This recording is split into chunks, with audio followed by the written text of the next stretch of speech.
നമ്മൾ നിർത്തിയിടത്ത് നിന്ന് തന്നെ തുടങ്ങാം.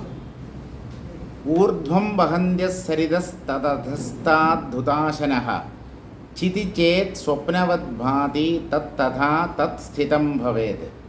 കൂടുതലൊന്നും ആലോചിക്കാനില്ല, ഒരുപാടൊന്നും മനസ്സ് ഉണ്ടാക്കാനില്ല. ചിത്ത് എന്തിനെ സങ്കല്പിക്കുന്നുവോ അത് സത്യമെന്ന പോലെ അനുഭവപ്പെടും. ചിത്ത് മാത്രമാണ് സത്യമായിട്ടുള്ളത്. ചിത്തിൻ്റെ സങ്കല്പത്തിലൂടെ അനുഭവപ്പെടുന്നത് ഒരിക്കലും സത്യമല്ല. ഇത്രയേ ഗ്രഹിക്കാനുള്ളൂ. ചിത്ത് മാത്രമേ സത്യമായിട്ടുള്ളൂ.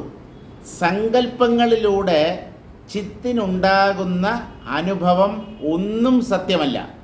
കാരണം ചിത്തിൻ്റെ സങ്കല്പത്തിലൂടെയുള്ള അനുഭവത്തെയാണ് ദൃശ്യം എന്ന് പറയുന്നത്.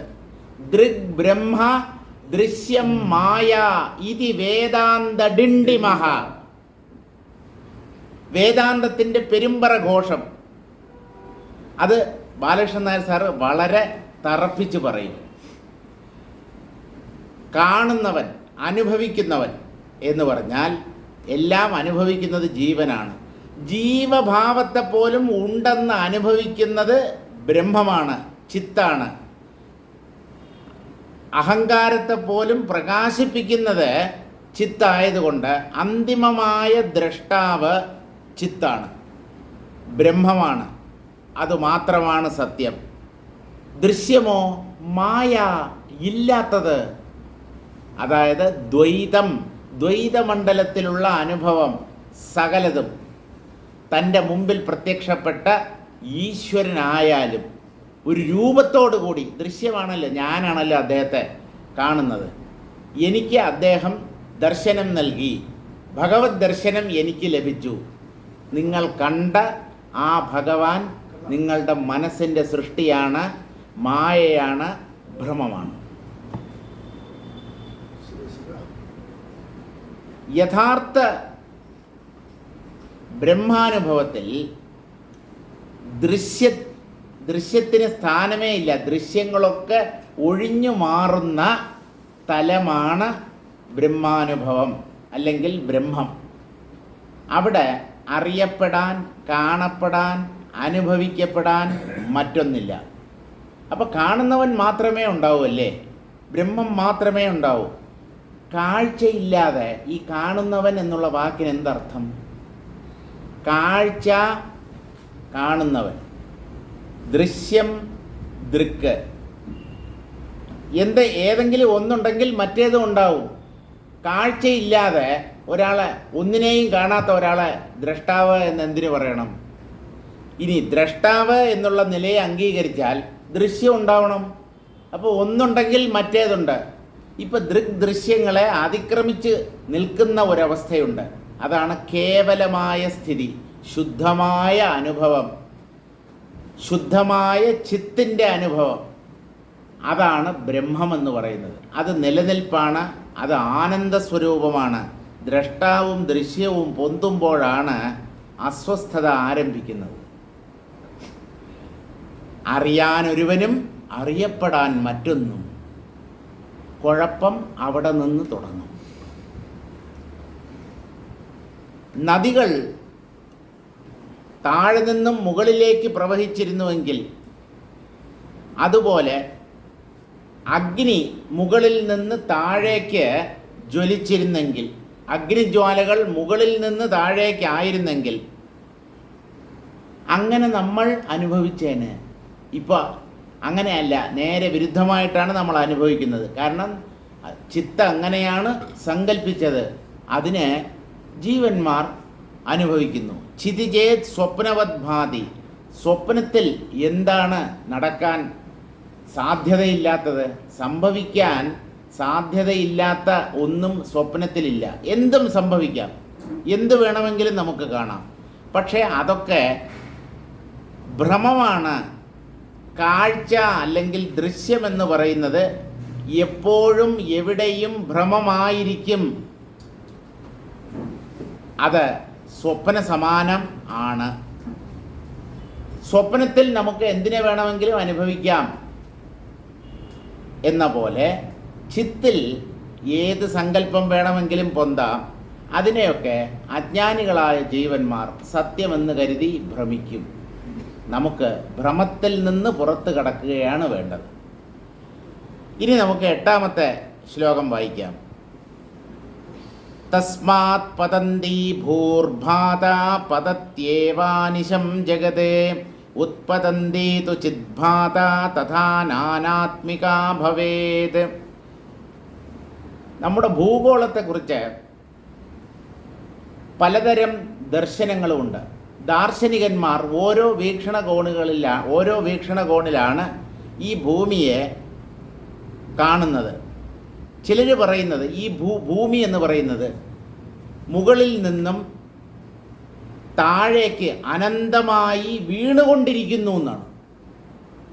മുകളിൽ നിന്ന് താഴേക്ക് തുടർച്ചയായി നിരന്തരം വീണുകൊണ്ടേയിരിക്കുന്നു. എന്തുകൊണ്ടാണ് ആ വീഴ്ച നിലയ്ക്കാത്തത്? ആകാശം അനന്തമായതുകൊണ്ട്. മുകളിലേക്ക് പോയാലും അനന്തത, താഴേക്ക് പോയാലും അനന്തത, വശങ്ങളിലേക്ക് പോയാലും അനന്തത. ഇപ്പം ഈ ആകാശം ഒടുങ്ങാത്തതായതുകൊണ്ട് ഏത് ദിക്കിലേക്ക് പോയാലും അതിരുകളില്ല. എവിടെയെങ്കിലും തട്ടി നിൽക്കും, മുട്ടി നിൽക്കും എന്നുള്ള അവസ്ഥയില്ല. ഇപ്പം ചിലർ പറയുന്നത് ഈ ഭൂമി നിരന്തരമായി മുകളിൽ നിന്ന് താഴേക്ക് വീണുകൊണ്ടിരിക്കുന്നു എന്നാണ്. പതത്യേവ അനിശം ജഗത്. ഭൂമിയും ഭൂമിയെപ്പോലെയുള്ള ഖരപദാർത്ഥങ്ങളെല്ലാം തന്നെ താഴേക്ക് പതിക്കുന്ന സ്വഭാവത്തോടു കൂടിയവയാണ്. ഉത്പതന്തീതു ചിദ്ഭാത തഥാ നാനാത്മികാ ഭവേത്. മറ്റ് ചിലരുടെ കാഴ്ചപ്പാട് ഇതല്ല. ഭൂമി സദാ മുകളിലേക്ക് പോയിക്കൊണ്ടിരിക്കുകയാണ്. സദാ മുകളിലേക്ക് ഉയർന്നു പോകുന്ന ഒന്നാണ് ഭൂമി അല്ലെങ്കിൽ ഖരപദാർത്ഥങ്ങളെല്ലാം. ഇങ്ങനെ പലതരം ദർശനങ്ങളുമുണ്ട് എന്ന് ചുരുക്കി പറഞ്ഞ് വസിഷ്ഠ മഹർഷി തടി തപ്പാൻ ശ്രമിക്കുമ്പോൾ വ്യാഖ്യാതാവ് നമ്മ വിടത്തില്ല. വ്യാഖ്യാതാവ് ഇതുമായി സംബന്ധപ്പെട്ട അനേകം സിദ്ധാന്തങ്ങളെ അവതരിപ്പിക്കുകയാണ്. ചിലർ മുകളിലേക്ക് പോകുന്നു എന്ന് പറയുന്നു, ചിലർ താഴേക്ക് പോകുന്നു എന്ന് പറയുന്നു. അതൊക്കെ ചുമ്മാ പറയുന്നതല്ല, അതിന് ഉപോദ്ബലകങ്ങളായ യുക്തികളും അവരുടെ പക്കലുണ്ട്. നമുക്ക് ആ സുദീർഘമായ വ്യാഖ്യാനത്തിലേക്ക് കടക്കാം. ഇതും ബ്രഹ്മാനുഭവവുമായിട്ട് യാതൊരു ബന്ധവുമില്ല കേട്ടോ. ആമുഖമായി തന്നെ പറഞ്ഞേക്കാം, ഇതിനും ആത്മാനുഭവത്തിനും തമ്മിൽ ഒരു ബന്ധവുമില്ല. ഓരോരുത്തരുടെ കാഴ്ചപ്പാട് അതെന്തിനാന്ന് ചോദിച്ചാൽ, മനുഷ്യൻ്റെ ബുദ്ധി പലതരത്തിലാണ്. ഈ പലതരം ദർശനങ്ങളെ എന്തിനാണ് വ്യാഖ്യാതാവ് അവതരിപ്പിക്കുന്നത് എന്ന് ചോദിച്ചാൽ, ഓരോ ദർശനവും ഓരോ ബുദ്ധിയുടെ ഉത്പന്നമാണ്. അത് ചിത്തിൻ്റെ ഭ്രമമായിരിക്കും. ബുദ്ധിയുടെ കാഴ്ച എന്ന് പറഞ്ഞാലും ബുദ്ധിയുടെ തീരുമാനം എന്ന് പറഞ്ഞാലും അതിനെയും അനുഭവിക്കുന്നത് ചിത്താണ്. അപ്പോൾ നമ്മുടെ തീരുമാനം എങ്ങനെയോ അങ്ങനെ നമുക്ക് അനുഭവപ്പെടും. അതിനെ ഒരു സിദ്ധാന്തമായി ഓരോ വ്യക്തിയും അവതരിപ്പിക്കും. അതിനെ പിന്തുടർന്നു പോകാൻ കുറേ ആൾക്കാരും ഉണ്ടാവും. ഇങ്ങനെയാണ് ലോകത്തിൽ വ്യത്യസ്തങ്ങളായ അഭിപ്രായങ്ങളും ചിന്താധാരകളും മതങ്ങളും എല്ലാം രൂപപ്പെട്ടത്. അനേകം ദർശനങ്ങൾ ഭാരതത്തിൽ ആവിർഭവിച്ചവയാണ്. എത്രയോണ് നാസ്തികം മുതൽ ശുദ്ധ നാസ്തികവാദം എന്ന് പറഞ്ഞാൽ ശുദ്ധ ഭൗതികവാദം. ദൈവവുമില്ല, മണ്ണാങ്കട്ടയില്ല, ഒന്നുമില്ല, ഇതൊക്കെ വെറും സങ്കല്പമാണ്. ഞാനും എൻ്റെ കുടുംബവും കുട്ടികളും ഈ ലോകവും പണവും വീടും മാത്രം സത്യം, ബാക്കിയുള്ളതെല്ലാം കള്ളം. ഭഗവാൻ കള്ളം. ക്ഷേത്രങ്ങളിൽ പോകുന്നത് കൊണ്ട് ഒരു പ്രയോജനവുമില്ല. മണ്ടന്മാരാണ് ഈ ക്ഷേത്രങ്ങളൊക്കെ നിർമ്മിച്ചു വെച്ചത്. പൂജാ പുരസ്കാരം ഇതിലൊന്നിലും ഒരർത്ഥവുമില്ല. വേദങ്ങൾ, വേദമന്ത്രങ്ങൾ ഇതൊക്കെ പണ്ടുള്ളവർ പുലമ്പിയതാണ്, ഉറക്കത്തിൽ പിച്ചുമ്പേയും പറഞ്ഞതാണ് എന്നൊക്കെ പറഞ്ഞ് എല്ലാറ്റിനെയും തള്ളിക്കളയുന്ന കുറേ കൂട്ടർ എന്നും ഉണ്ടായിരുന്നു. ഇപ്പോൾ പലതരം സിദ്ധാന്തങ്ങൾ, ദർശനങ്ങൾ അതെന്താണെന്ന് നോക്കാം. അതയേവ വാദിനാം ഭൂമേരജസ്ര പതനോർധ്വഗമന ഭ്രമണ പ്ലവനാദി കൽപ്പനാദി തത്തദ് ബുദ്ധ്യവച്ഛിന്ന ചിത് സത്തയാ സത്യൈവേത്യാശയേന ഉപസംഹരതി തസ്മാദിതി. അതുകൊണ്ട് തന്നെ എന്ന് പറഞ്ഞാൽ ഏതുകൊണ്ട് ബോധം എന്തിനെ സങ്കല്പിക്കുന്നുവോ അല്ലെങ്കിൽ ബോധത്തിൽ നിന്ന് ഏത് സങ്കല്പം പൊന്തുന്നുവോ അത് സത്യമെന്ന പോലെ അനുഭവപ്പെടും. അതിനെയാണ് ഭ്രമം എന്ന് പറയുന്നത്. ഈ വാദികൾ എന്ന് പറഞ്ഞാൽ അനേകം വാദങ്ങൾ ഉന്നയിക്കുന്നവർ അവർ എന്താണ് പറയുന്നത് എന്ന് ചോദിച്ചാൽ ഭൂമിയുടെ അജസ്ര പതന ഊർധ്വഗമന ഭ്രമണ പ്ലവനാദി കൽപ്പനാദി, ഭൂമി നിരന്തരം താഴോട്ട് പതിച്ചുകൊണ്ടിരിക്കുന്നു എന്ന് ഒരു കൂട്ടർ അഭിപ്രായപ്പെടുന്നു. ചിലർ പറയുന്നു അങ്ങനെയല്ല, ഭൂമി സദാ മുകളിലേക്ക് ഉയർന്നുയർന്നു പോവുകയാണ് എന്ന് പറയുന്നു. വേറെ ചിലർ പറയുന്നത് സൂര്യനെ ചുറ്റി സ്വയം ഭ്രമണം ചെയ്യുകയും സൂര്യനെ പരിക്രമണം ചെയ്യുകയും ചെയ്തുകൊണ്ടിരിക്കുന്നു ഈ ഭൂമി. വേറെ ചിലർ പറയുന്നത് ഈ ശൂന്യാകാശം എന്ന് പറയുന്നത് വാസ്തവത്തിൽ ശൂന്യമല്ല, അവിടെയൊക്കെ ജലം നിറഞ്ഞിട്ടുണ്ട്, ജലപ്പരപ്പാണ് എന്നാണ്. ആ ജലത്തെ നമുക്ക് മനസ്സിലാക്കാൻ പറ്റുന്നില്ല. വെള്ളത്തിലിട്ട പന്ത് എങ്ങനെയാണോ പൊന്തിക്കിടക്കുന്നത് അതുപോലെ ഭൂമിയാകുന്ന പന്ത് ഈ അനാദിയായി അനന്തമായി വ്യാപിച്ച് കിടക്കുന്ന ഒരു ജലത്തിൽ ഇങ്ങനെ ഫ്ലോട്ട് ചെയ്ത് പോവുകയാണ്. അല്ല, വെള്ളമാണെങ്കിൽ നമ്മൾ കാണണ്ടേ? അല്ല, വെള്ളത്തിലാണ് ഭൂമി പൊന്തിക്കിടക്കുന്നത് എന്ന് പറഞ്ഞാൽ അതിൽ അവിശ്വസനീയമായി എന്തെങ്കിലും ഉണ്ടോ? കരയിലാണോ വെള്ളം, വെള്ളത്തിലാണോ കര? ഇതിനു മുമ്പ് നമ്മൾ ഈ ചോദ്യം പലപ്പോഴും ചോദിച്ചിട്ടുണ്ട്, ചർച്ച ചെയ്തിട്ടുമുണ്ട്. കരയിൽ കടൽ നിൽക്കുന്നുവോ, കടലിൽ കര നിൽക്കുന്നുവോ? ഏതിൽ നിൽക്കുന്നു? ഇതിനെ ആര് തീരുമാനിക്കും? ഏതാണോ കൂടുതൽ, ആ കൂടിയ ഒന്നിൽ അതിനേക്കാളും വിസ്തൃതി കുറഞ്ഞ ഒന്ന് നിൽക്കുന്നു എന്നാണ് നമ്മൾ സാധാരണ പറയുക. ഭൂമി ഒരു ഗോളമാണ്, ധാരാളം കരയുണ്ട്. ഈ ഭൂമിയിലാണ്, ഭൂമി എന്ന് പറഞ്ഞാൽ ഖരമെന്നർത്ഥം, ഖരമായ ഭൂമിയിലാണ് ജലരൂപമായ അല്ലെങ്കിൽ ദ്രവരൂപമായ കടലുകൾ സ്ഥിതി ചെയ്യുന്നത് എന്നാണ് നമ്മൾ പറയുന്നത്.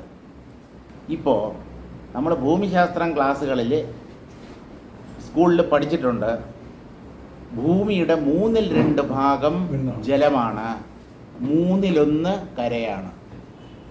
2/3 കൂടുതൽ, 1/3 കൂടുതൽ, 2/3 ഏതാണോ അതിൽ 1/3 നിൽക്കുന്നു.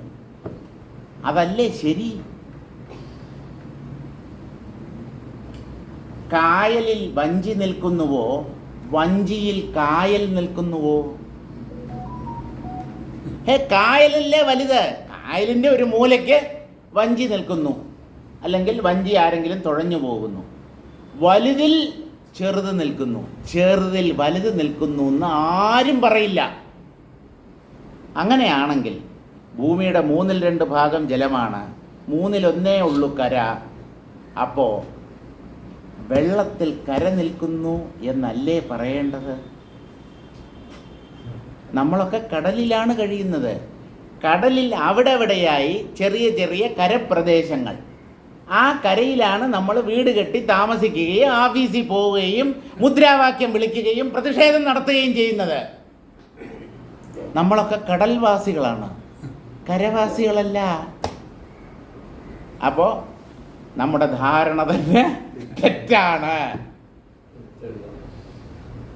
കര കുഴിച്ച് അടിയിലേക്ക് പോയാൽ വെള്ളം കാണും. അതുകൊണ്ടാണല്ലോ കിണർ കുഴിക്കുമ്പോൾ വെള്ളം കിട്ടുന്നത്. ഭൂമി കുഴിച്ച് താഴോട്ട് പോകുമ്പോൾ വെള്ളം കിട്ടും. അതിൽ നിന്നും വെള്ളത്തിലാണ് കര നിൽക്കുന്നത് എന്നുള്ളത് മനസ്സിലാവുന്നില്ലേ? തലയാട്ടാൻ അംഗീകരിക്കാൻ വരട്ടെ. അടുത്ത ഒരു യുക്തി കൂടെ പറയാം. ഈ വെള്ളം വ്യാപിച്ച് കിടക്കുന്നു, അതാണല്ലോ കടൽ. കടലിൻ്റെ അടിത്തട്ടിൽ എന്തുണ്ട്? കര. സർവത്ര കുഴപ്പമാണ്. കരയിലാണോ കടൽ, കടലിലാണോ കര, ഏതിൽ ഏത് നിൽക്കുന്നു? വിസ്തീർണത്തിൻ്റെ അടിസ്ഥാനത്തിൽ നോക്കിയാൽ വെള്ളമാണ് കൂടുതൽ. അപ്പോൾ വെള്ളത്തിലാണ് കര നിൽക്കുന്നത് അല്ലെങ്കിൽ കടലിലാണ് കര നിൽക്കുന്നത് എന്ന് പറയേണ്ടി വരും. ഇനി വെള്ളത്തിൻ്റെ അടിയിലേക്ക് പോയാൽ അവിടെ വെള്ളമല്ല, അവിടെ കരയാണ്, മണ്ണ്, ഭൂമിയാണ് കാണപ്പെടുന്നത്. അപ്പോൾ കരയിൽ കടൽ നിൽക്കുന്നു എന്ന് പറയേണ്ടി വരും. മായയുടെ സ്വഭാവം ഇങ്ങനെ തന്നെയാണ്. അതിൻ്റെ യഥാർത്ഥ സ്വഭാവത്തെ കണ്ടുപിടിക്കാൻ, നിർണയിക്കാൻ ആർക്കും സാധ്യമല്ല. ഭ്രമമാണിത്. ഭ്രമത്തിന് യുക്തിയില്ല. നമ്മൾ ഈ കണ്ടുപിടിക്കുക എന്ന് പറയുമ്പോൾ യുക്തിയെയാണ് ആശ്രയിക്കുന്നത്. യുക്തിക്ക് മായയിൽ സ്ഥാനമില്ല. അതുകൊണ്ട് മായ എന്ത്, എങ്ങനെ, എപ്പോൾ ഇങ്ങനെയുള്ള ചോദ്യങ്ങളൊന്നും വേണ്ട. മായയെക്കുറിച്ച് ഒന്നും ചോദിക്കേണ്ട. ആത്മതത്വമാണ് യഥാർത്ഥത്തിലുള്ളത്. അതിനെക്കുറിച്ച് അറിയാൻ ശ്രമിക്കൂ, അതിനെക്കുറിച്ച് ചോദ്യങ്ങൾ ചോദിക്കൂ, യുക്തിയുക്തമായ മറുപടി നൽകാം. മായയെക്കുറിച്ച് ഒരു ചോദ്യവും ചോദിക്കരുത്, ചോദിച്ചിട്ട് കാര്യമില്ല. കാരണം നിങ്ങൾ ചോദിക്കുന്ന ചോദ്യങ്ങൾ ഇല്ലാത്തതിനെക്കുറിച്ചുള്ളതാണ്. ഇല്ലാത്തതിനെക്കുറിച്ചാണ് നമ്മൾ ചോദിക്കുന്നത്. അതിനെങ്ങനെ യുക്തിയുക്തമായ ഉത്തരം നൽകാൻ പറ്റും? അപ്പോൾ ഭൂമി നിരന്തരം താഴോട്ട് പതിക്കുകയാണ് എന്ന് ചിലരും, അല്ല അത് നിരന്തരം മുകളിലേക്ക് ഉയർന്നു പോവുകയാണ് എന്ന് ചിലരും, അതുമല്ല അത് ഒരു സ്ഥലത്ത് നിന്നുകൊണ്ട് സ്വയം അതിൻ്റെ അച്ചുതണ്ടിൽ ഭ്രമണം ചെയ്യുകയാണ് എന്ന് ചിലരും, അതുമല്ല ഭൂമി വെള്ളത്തിൽ ഇട്ട ഒരു പന്ത് പോലെ ഇങ്ങനെ പൊന്തിക്കിടക്കുന്നു അല്ലെങ്കിൽ ഫ്ലോട്ട് ചെയ്തുകൊണ്ടിരിക്കുന്നു എന്നൊക്കെ പല വാദങ്ങളും പല ദർശനങ്ങളും ഓരോരുത്തരും അവതരിപ്പിച്ചിട്ടുണ്ട്. പക്ഷേ അവയെല്ലാം തന്നെ തത്തത് ബുദ്ധി അവച്ഛിന്ന ചിത്സത്തയ സത്യൈവ. ഈ ദാർശനികന്മാർ ഓരോരുത്തരും ഈ തീരുമാനം എടുക്കുന്നത് അവരുടെ ബുദ്ധി കൊണ്ട് ചിന്തിച്ചിട്ടാണ്. ആ ബുദ്ധി പ്രവർത്തിക്കുന്നത് ചിത്തുള്ളത് കൊണ്ടാണ്. അതുകൊണ്ട് ഇതിൻ്റെ എല്ലാം അന്തിമമായ ഉത്തരവാദി ചിത്താണ്. ഓരോരുത്തരുടെ ഉള്ളിലുള്ള ചിദംശം ഓരോന്നിനെ ചിന്തിച്ച് അത് ഇന്നതാണ് എന്ന് തീരുമാനിച്ച് അതാണ് സത്യം എന്ന് കരുതി ആ സിദ്ധാന്തത്തെ അവതരിപ്പിക്കുന്നു. ഇതൊക്കെ ചിത്ത എങ്ങനെ സങ്കല്പിക്കുന്നുവോ തീരുമാനിക്കുന്നുവോ അതിനനുസരിച്ച് ഒന്ന് അനുഭവപ്പെടും.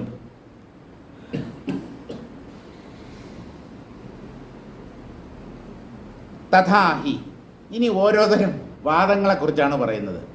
വാദിനഃ കേചിത് ഗുരുത്വാദ് അജസ്രം മഹാകാശേ പതത്യേവ ഭൂഹു.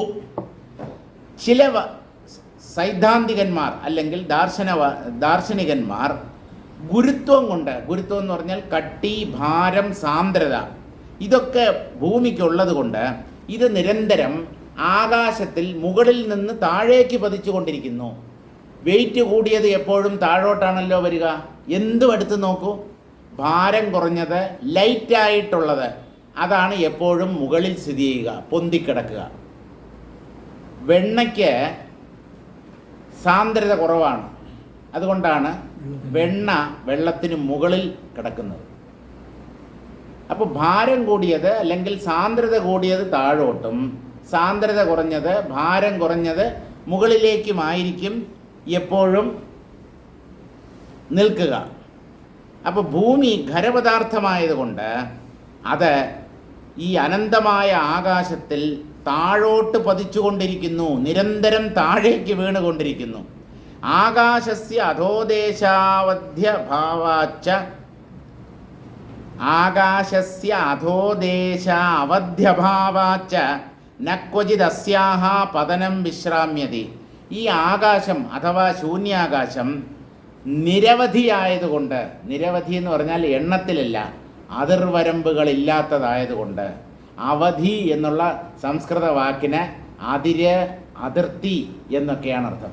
ആകാശത്തിന് അതിരുകളില്ലാത്തത് കൊണ്ട് ഈ നിരന്തരം പതിക്കുന്ന ഭൂമി ഒരിക്കലും അതിൻ്റെ പതനത്തെ നിർത്തുന്നില്ല. താഴോട്ട് താഴോട്ട് പോയിക്കൊണ്ടിരിക്കുന്നു. എത്ര കൊല്ലമായി പോകുന്നു അറിയില്ല. ഇനി എത്ര കൊല്ലം പോയാലും അത് താഴോട്ട് തന്നെയാവും പോവുക. അതിൻ്റെ യാത്ര അവസാനിക്കുന്നില്ല. അനന്തമായ യാത്രയിലാണ് ഭൂമിദേവി. താഴോട്ട് വീണുകൊണ്ടിരിക്കുകയാണ്, അധപ്പതിക്കുകയാണ്, മുകളിലേക്കല്ല പോകുന്നത്. കാരണം ഈ ആകാശത്തിന് അതിർത്തിയില്ല. അതുകൊണ്ട് ആകാശസ്യ അധോദേശ അവധ്യഭാവാച്ച നക്വചിത് അസ്യാഹ പതനം വിശ്രാമ്യതി. ഇതിൻ്റെ പതനം നിലയ്ക്കുന്നില്ല. വിപുലതരത്വാച്ച തത് പതനം അസ്മാഭിർ ന വിഭാവ്യത. ഇതൊക്കെ എന്തുകൊണ്ട് നമ്മൾ അറിയുന്നില്ല? ഭൂമി നിരന്തരമായി താഴോട്ട് പതിക്കുകയാണ് എന്ന സിദ്ധാന്തത്തെ മനുഷ്യർക്ക് ഉൾക്കൊള്ളാൻ കഴിയാത്തത് എന്തുകൊണ്ട് എന്ന് ചോദിച്ചാൽ, ഭൂമി വളരെ വലുതായതുകൊണ്ട്. ഏതാണോ വളരെ വലുതായിരിക്കുന്നത് അത് ഏത് ദിക്കിലേക്ക് സഞ്ചരിച്ചാലും, അത് കറങ്ങിയാലും, താഴെ നിന്ന് മുകളിലേക്ക് പോയാലും, മുകളിൽ നിന്ന് താഴേക്ക് വന്നാലും അതിനെ അറിയാൻ സാധ്യമല്ല. കാരണം അതിൻ്റെ വ്യാപ്തി, ഭൂമി ഒരു നാരങ്ങയോ അല്ലെങ്കിൽ പന്തോ ഓറഞ്ചോ പോലെ ചെറിയ ഒരു ഗോളമല്ല. അത് ഭൂമിയുടെ ഈ ഡയമീറ്റർ എന്ന് പറയുന്നത് 8000 മൈൽ എന്നെന്തോ ആണ് എൻ്റെ ഓർമ്മ, കൃത്യമായിട്ടറിയില്ല. ഭൂമിയുടെ ഡയമീറ്റർ എന്ന് പറഞ്ഞാൽ വ്യാസം എന്ന് നമ്മൾ കണക്കിൽ പറയാറില്ലേ, ഇതിൽ ഗണിതശാസ്ത്രത്തിൽ വ്യാസം, ഡയമീറ്റർ, കുറുക്കളവ് 8000 മൈൽ എന്നാണ്.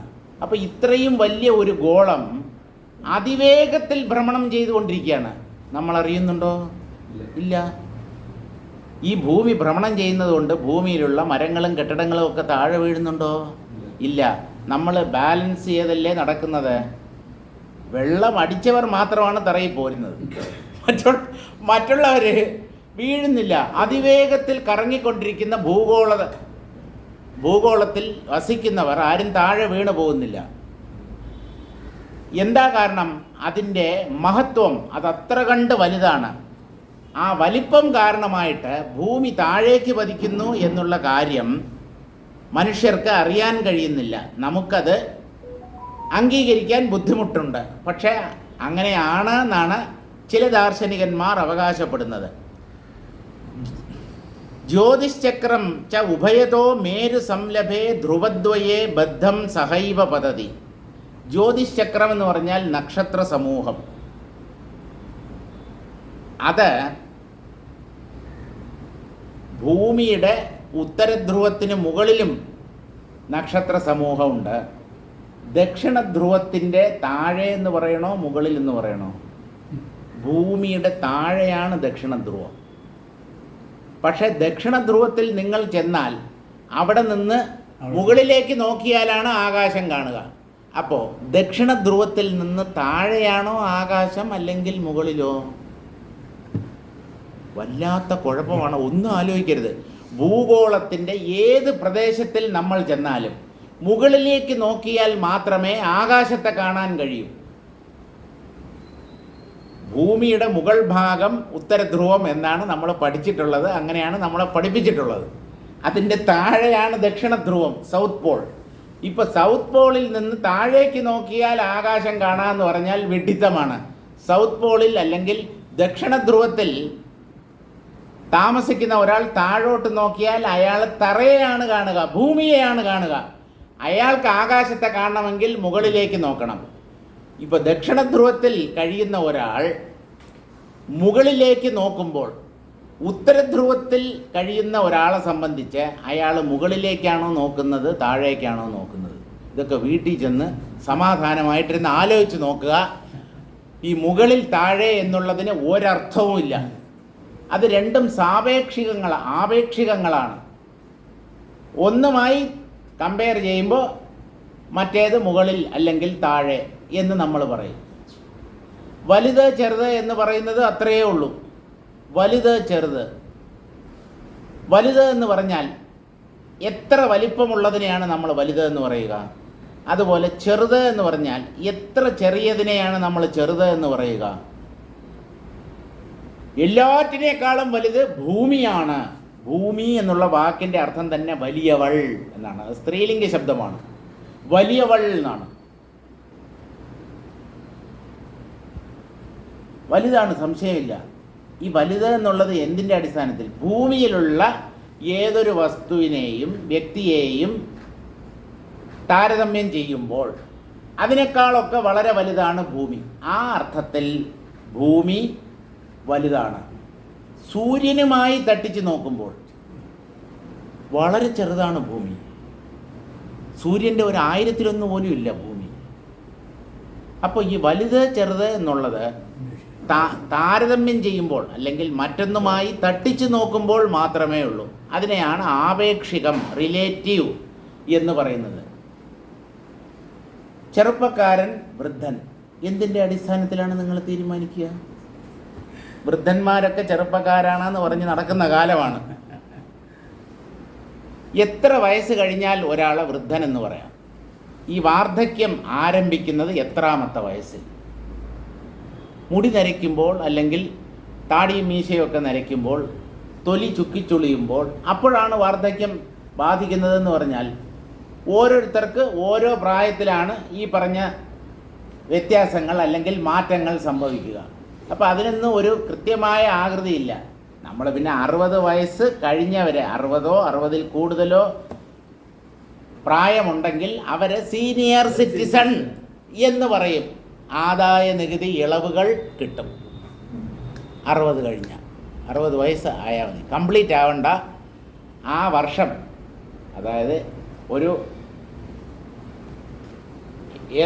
ഏത് വർഷത്തെ വരുമാനമാണോ നമ്മൾ നികുതി തീരുമാനിക്കാനായി പരിഗണിക്കുന്നത്, അതല്ല, അസസ്മെൻ്റ് ഇയർ അല്ല, പ്രീവിയസ് ഇയർ ആണ്. അതായത് സാമ്പത്തിക വർഷം. ഇപ്പോൾ ഈ കറണ്ട് സാമ്പത്തിക വർഷം എന്ന് പറഞ്ഞാൽ നടപ്പ് സാമ്പത്തിക വർഷം എന്നർത്ഥം. നടപ്പ് സാമ്പത്തിക വർഷം, ആ വർഷത്തിൽ എപ്പോഴെങ്കിലും നിങ്ങൾക്ക് 60 വയസ്സ് തികഞ്ഞാൽ ആ വർഷം മുഴുവനും നിങ്ങൾ സീനിയർ സിറ്റിസൺ ആണ് എന്ന് കരുതപ്പെടും. ഒരാളുടെ ജനനത്തീയതി മാർച്ച് 31 വിചാരിക്കുക. അതായത് 2026 മാർച്ച് 31. മാർച്ച് 31 അയാൾക്ക് 60 വയസ്സാവുന്നുള്ളൂ. പക്ഷേ ആ 31 മതി, അയാൾക്ക് ഈ വർഷം മുഴുവൻ അയാൾ സീനിയർ സിറ്റിസണായി പരിഗണിക്കപ്പെടും. അദ്ദേഹത്തിന് പല ഇളവുകളും കിട്ടുകയും ചെയ്യും, നികുതി ഇളവുകളും കിട്ടുകയും ചെയ്യും. അപ്പോൾ അങ്ങനെയാണ്.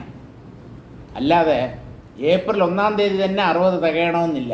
എപ്പോഴെങ്കിലും ആ വർഷം എപ്പോഴെങ്കിലും 60 വയസ്സ് തികഞ്ഞിട്ടുണ്ടെങ്കിൽ, ആ വർഷത്തിൻ്റെ അവസാന ദിവസമെങ്കിലും അയാൾക്ക് 60 വയസ്സ് തികയുന്നുണ്ടെങ്കിൽ അയാളെ സീനിയർ സിറ്റിസണായി അയാൾ പരിഗണിക്കപ്പെടും.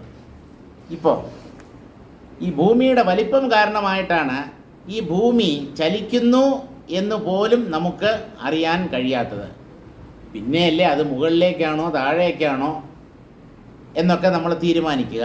അപ്പോൾ വളരെ വലുതായതുകൊണ്ട് നമുക്ക് അതിൻ്റെ ചലനത്തെക്കുറിച്ച് ഒന്നും തീരുമാനിക്കാൻ നിവൃത്തിയില്ല.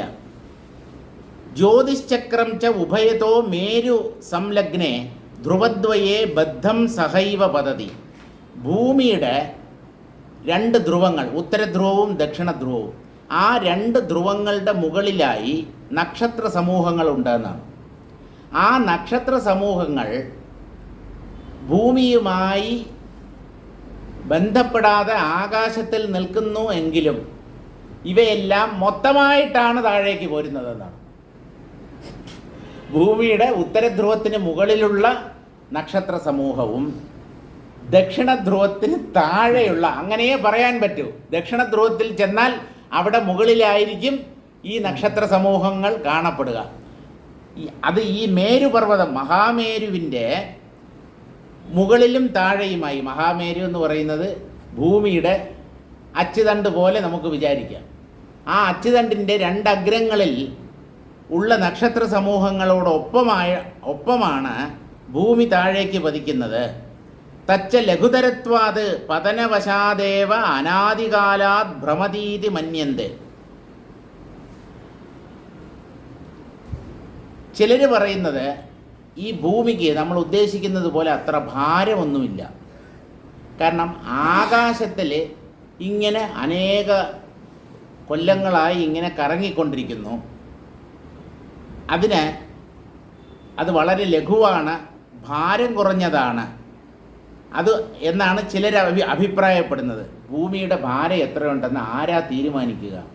പണ്ട് പഠിച്ചിട്ടുണ്ട്. ഇറാത്തോസ്തെനീസ് എന്ന് പറയുന്ന ഒരു ഗ്രീക്ക് ഗണിതശാസ്ത്രജ്ഞനോ അല്ലെങ്കിൽ വാനശാസ്ത്രജ്ഞനോ ആണ്. അസ്ട്രോണമറോ മാത്തമാറ്റീഷ്യനോ അല്ലെങ്കിൽ രണ്ടും കൂടെയോ ആണ് അദ്ദേഹമാണ് ഭൂമിയുടെ ഭാരം ആദ്യമായി തീരുമാനിച്ചത്. അവനവൻ്റെ ഭാരം കണ്ടുപിടിക്കാൻ നമ്മൾ മറ്റേ മെഷീൻ്റെ പുറത്താണ് കയറി നിൽക്കുന്നത്. ഭൂമിയുടെ ഭാരം എന്തിൻ്റെ അടിസ്ഥാനത്തിലാണ് അയാളെ കണ്ടുപിടിച്ചതെന്നുള്ളത് എനിക്ക് മനസ്സിലാവുന്നില്ല. ഇത്രയും മലകളും പാറക്കെട്ടുകളും നദിയും സമുദ്രവും വൃക്ഷങ്ങളും മനുഷ്യരും, ഇതിൻ്റെ എല്ലാം ഭാരം അയാൾ എങ്ങനെ കണ്ടുപിടിച്ചു? അദ്ദേഹത്തിന് എന്തെങ്കിലും ഒരു മാനദണ്ഡം ഉണ്ടായിരിക്കും. പക്ഷെ അത് എത്ര കണ്ട് കൃത്യമായിരിക്കും എന്നുള്ളത് ചിന്തിച്ച് നോക്കേണ്ടിയിരിക്കുന്നു. എത്രയോ ടണ്ണോ എത്രയോ കിലോ ഭാരം ഉണ്ടെന്നാണ് അദ്ദേഹം തീരുമാനിച്ചത്. അതൊന്നും സ്ഥിരമായ ഒരു സംഖ്യയല്ല, അത് മാറിക്കൊണ്ടേയിരിക്കും. ശൂന്യാകാശത്തിൽ നിന്ന് ഓരോ ദിവസവും ടൺ കണക്കിന് പൊടികളാണ് ഭൂമിയിൽ പതിക്കുന്നത്. അപ്പോൾ ഭൂമിയുടെ ഭാരം ദിവസേന കൂടിക്കൊണ്ടിരിക്കുന്നു എന്നാണ്. ടൺ കണക്കിന് ധൂളികൾ.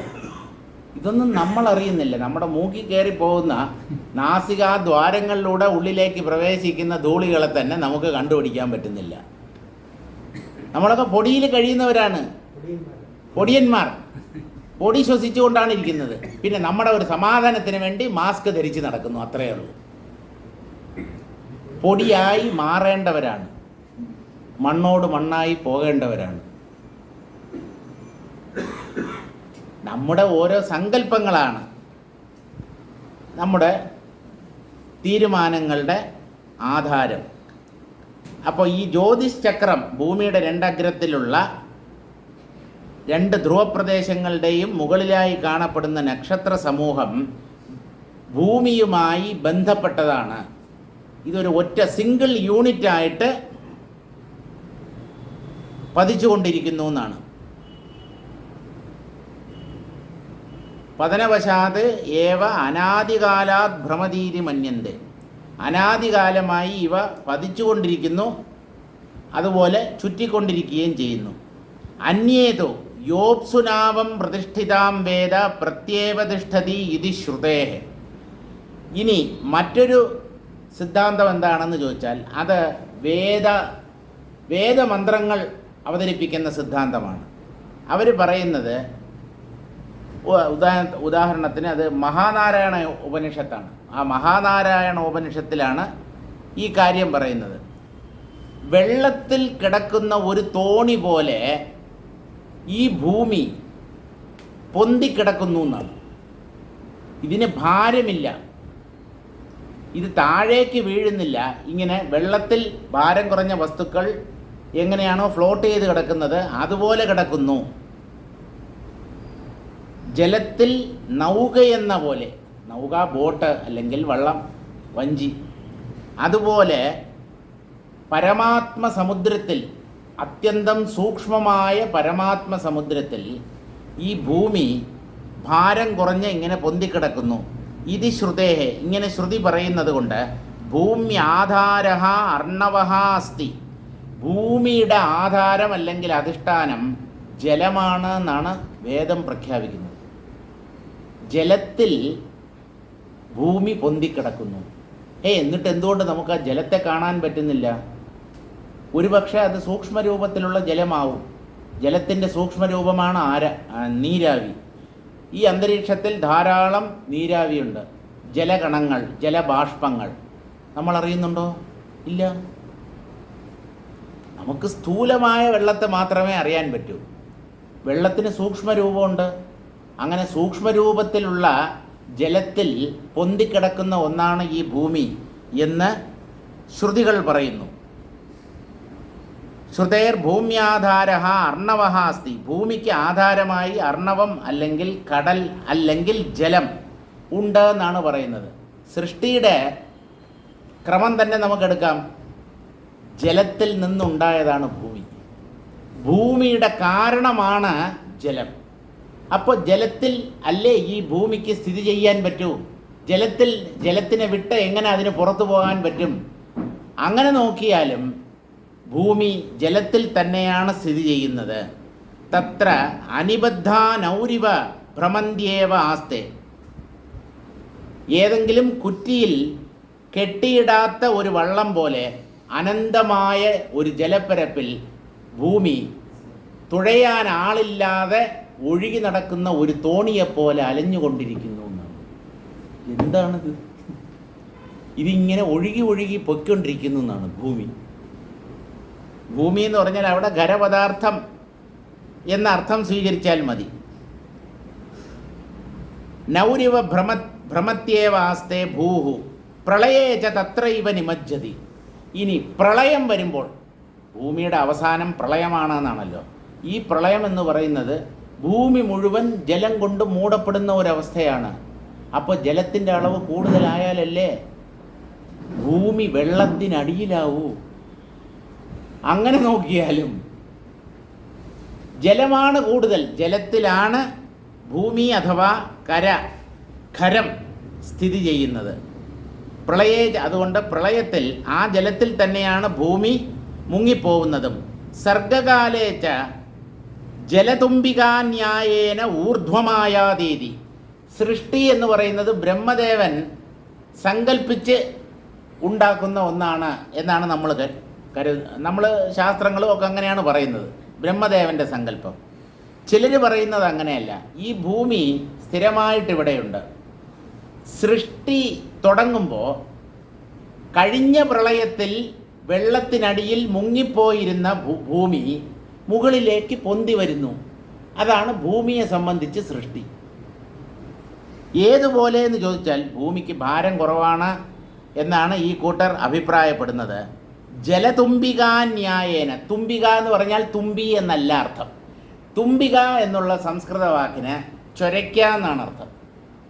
അങ്ങനെ ഒരു സാധനം കേട്ടിട്ടുണ്ടാവും, കണ്ടിട്ടുണ്ടോ? ചൊരയ്ക്ക. ഈ ചൊരയ്ക്ക അത് പാകമാകുമ്പോൾ അത് നമ്മൾ പറിച്ചെടുത്തില്ലെങ്കിൽ അത് ആ ചെടിയിൽ തന്നെ ഇരുന്ന് ഉണങ്ങി അതിലുള്ള ജലാംശം മുഴുവൻ വറ്റും. സാധാരണ ചെയ്യുന്നത് അത് നല്ലപോലെ വിളയുമ്പോൾ അതിനെ പറിച്ചെടുത്തിട്ട് അതിൻ്റെ അകത്തുള്ള ഈ മാംസളമായ ഭാഗമെല്ലാം ചുരണ്ടിക്കളയും. അപ്പോൾ ഒരു ചെറിയ ഒരു ഭിക്ഷാപാത്രം പോലെ, ഒരു മൺചട്ടി പോലെയോ ഒരു കണ്ടെയ്നർ പോലെ ആവും. അതിനെ പിന്നെയും ഉണക്കി എത്ര കണ്ട് ഉണക്കുന്നു അത്രയ്ക്ക് അതിൻ്റെ ദൃഢത, കാഠിന്യം വർദ്ധിക്കും. പിന്നെ എടുത്തെറിഞ്ഞാൽ പോലും പൊട്ടൂല. അങ്ങനെയുള്ളൊരു സാധനമാണ് ഈ ചൊരയ്ക്ക. ചൊരക്കുടുക്ക എന്ന് പറയും. ചൊരയ്ക്ക കൊണ്ട് ഉണ്ടാക്കിയിട്ടുള്ള കുടുക്ക. അപ്പോൾ ഈ ചൊരയ്ക്കയാണ് തുമ്പിക എന്ന് പറയുന്നത്. ആ ചൊരയ്ക്ക അത് ഉണങ്ങിക്കഴിഞ്ഞാൽ വെള്ളത്തിലിട്ടാൽ ഫ്ലോട്ട് ചെയ്യും, കാരണം ഭാരമില്ല. അപ്പോൾ ജലത്തിൽ ഇട്ട ഒരു ചൊരയ്ക്കായെ പോലെ ഭൂമി സൃഷ്ടിയുടെ ആരംഭത്തിൽ കഴിഞ്ഞ പ്രളയത്തിൽ മുങ്ങിപ്പോയിരുന്ന ആ ഭൂമി ഭാരക്കുറവ് കാരണം മുകളിലേക്ക് പൊന്തി വരുന്നു. അതാണ് സൃഷ്ടി. അന്യേതു മന്യന്തേ. ഇനി മറ്റു ചിലർ എന്താണ് വിചാരിക്കുന്നത് എന്ന് ചോദിച്ചാൽ, ഉപര്യധസ്താത് പരിതശ്ച ഭൂമേരപരിച്ഛിന്നം ജലമേ വാസ്തി. ഭൂമിയുടെ മുകളിലും താഴെയും വശങ്ങളിലും അപരിച്ഛിന്നം എന്ന് പറഞ്ഞാൽ അനന്തമായ ഒരു ജലപ്പരപ്പാണുള്ളത്. അനന്തമായ ഒരു ജലത്തിൻ്റെ മധ്യത്തിലാണ്, അല്ലെങ്കിൽ അനന്തമായ ഒരു കടലിലാണ് ഈ ഭൂമി സ്ഥിതി ചെയ്യുന്നത്. ഭൂമിയുടെ 4 ഭാഗത്തും അല്ലെങ്കിൽ മുകളിലും താഴെയും 10 ദിക്കിലും ജലം മാത്രമേ ഉള്ളൂ എന്ന് അഭിപ്രായപ്പെടുന്നവരുണ്ട്. തത്ര അന്തശ്ഛിദ്രേഷു ഭൂമേഹേ സപ്തലോകാഹ പവനപൂർണാന്തരാളാഹ സന്തി. ഈ ഭൂമിയുടെ അന്തർഭാഗം പൊള്ളയാണെന്ന്. ഈ കാഠിന്യം ഉപരിതലത്തിൽ മാത്രമേ ഉള്ളൂ. ഈ ഭൂമിയുടെ പൊള്ളയായതുകൊണ്ട് അവിടെയൊക്കെ സുഷിരങ്ങളാണ്, ഓട്ടയാണ്. ആ ശൂന്യ സ്ഥലത്താണ് 7 ലോകങ്ങളും സ്ഥിതി ചെയ്യുന്നത്. ഈ 7 ലോകങ്ങളിൽ മുഴുവൻ കാറ്റ് നിറഞ്ഞിരിക്കുന്നു. കാറ്റ് നിറച്ച എന്തും, അത് എത്ര ഭാരമുള്ളതായാലും കാറ്റ് നിറച്ചു കഴിഞ്ഞാൽ അത് പൊന്തിക്കിടക്കും. വലിയ വലിയ ബലൂണുകൾ ഈ സർക്കസിനും മറ്റുമൊക്കെ അത് ആ നല്ല പൊക്കത്തിൽ ബലമുള്ള ചരടുകൾ കൊണ്ട് ബന്ധിച്ച് വിദൂരതയിൽ നിന്ന് നോക്കിയാൽ പോലും ആ ബലൂൺ കാണാം. അതിങ്ങനെ ഭീമാകാരമായ ബലൂൺ. അതിനെ താഴോട്ടിറക്കി മടക്കി ചുരുട്ടി മടക്കി കഴിഞ്ഞാൽ ചിലപ്പോൾ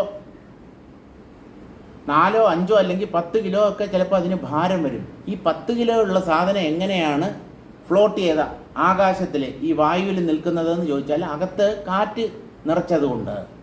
അതുപോലെ ഈ ഭൂമിയുടെ ഉള്ളിലാണ് 7 ലോകങ്ങൾ. അവയിൽ വായു പൂരിതമായിരിക്കുന്നത് കൊണ്ട് അവയൊക്കെ പൊന്തി ആ ഭാരം കൊണ്ട് ഭൂമി വെള്ളത്തിനടിയിലേക്ക് താഴ്ന്നു പോകുന്നില്ല. ലോകങ്ങളുണ്ട്, പക്ഷെ അവയിൽ കാറ്റ് നിറഞ്ഞിരിക്കുന്നത് കൊണ്ട് അവയെല്ലാം ഫ്ലോട്ട് ചെയ്തുകൊണ്ട് നിൽക്കുന്നു എന്നാണ്. തത്ര അന്തഛിദ്രേഷു ഭൂമേഹ സപ്തലോകാഹ പവനപൂർണാന്തരാളാഹ സന്തി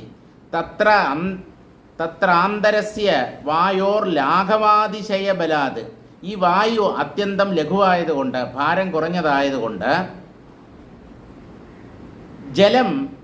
ജലമഗ്ന തുമ്പീഫലമിവ, ജലത്തിൽ മുക്കി വച്ചിരിക്കുന്ന ഒരു ചുരയ്ക്ക എന്ന പോലെ സതതം ഊർധ്വം ഗച്ഛതി. വെള്ളത്തിൽ നമ്മൾ എത്ര വെള്ളത്തിനടിയിൽ താഴ്ത്തി, അതായത് പ്രസ് ചെയ്ത് പിടിച്ചാലും ഭാരം കുറഞ്ഞത് കോർക്ക് പോലെയുള്ള വസ്തുക്കൾ വെള്ളത്തിനടിയിലേക്ക് നമ്മൾ പ്രസ് ചെയ്തിട്ട് കൈ എടുത്തു കഴിഞ്ഞാൽ അത് മുകളിലേക്ക് വരും. അതുപോലെ ഈ സപ്തലോകങ്ങളിലും വായു നിറഞ്ഞിരിക്കുന്നത് കൊണ്ട് ഈ ഭൂമി സദാ മുകളിലേക്ക് ഉയർന്നു പോയിക്കൊണ്ടിരിക്കുകയാണ് എന്ന് ചിലർ അഭിപ്രായപ്പെടുന്നു. സതതമൂർധ്വം ഗച്ഛതീതി അപരേതുമന്യന്തെ. വേറെ ചിലർ എന്താ വിചാരിക്കുന്നത്? ഭൂഗോളാത് പരിത ആകാശയേവ, ഭൂമിക്ക് ചുറ്റും അനന്തമായ ആകാശം, ശൂന്യാകാശം മാത്രമേ ഉള്ളൂ.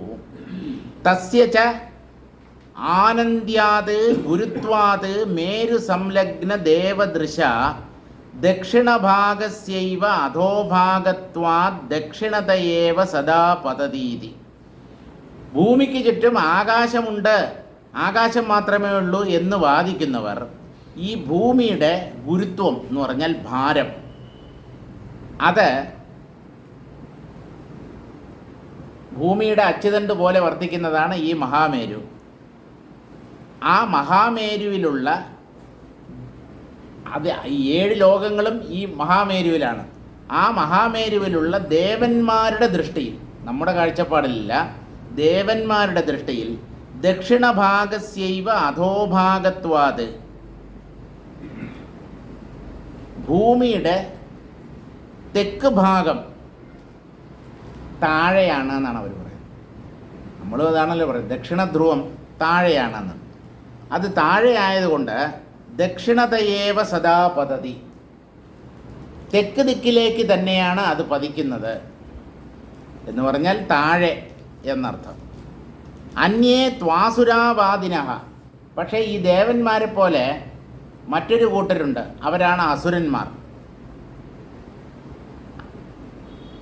അസുരന്മാരുടെ കാഴ്ചപ്പാടിൽ പാതാളമേവ ഊർധ്വദേശം മന്യമാന ദേവാഭിമതാം ഊർധ്വദിശം അധ ഇതി കൽപ്പയന്ത ഉത്തരതയേവ ഗുരുത്വാത് ഭൂഹു പതതീതി മന്യന്തെ.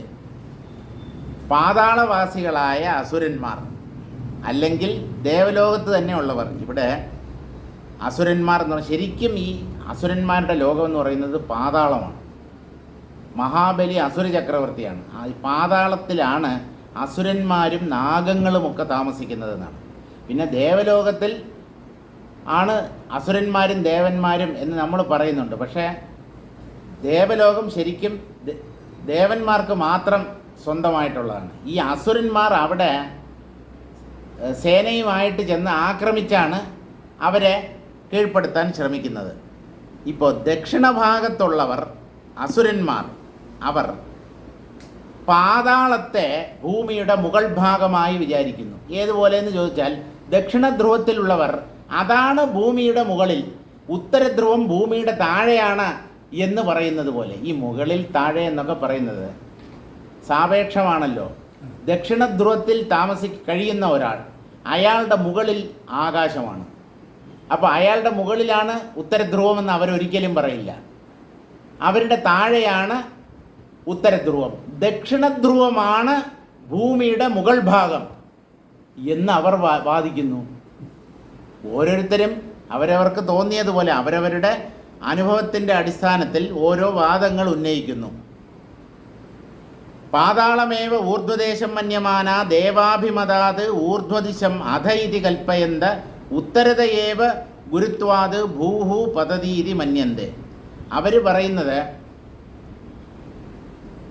ഭൂമി മുകളിലേക്ക് അല്ലെങ്കിൽ ഉത്തരദിക്കിലേക്കാണ് പതിക്കുന്നത്, മുകളിലേക്കാണ് പോകുന്നത്.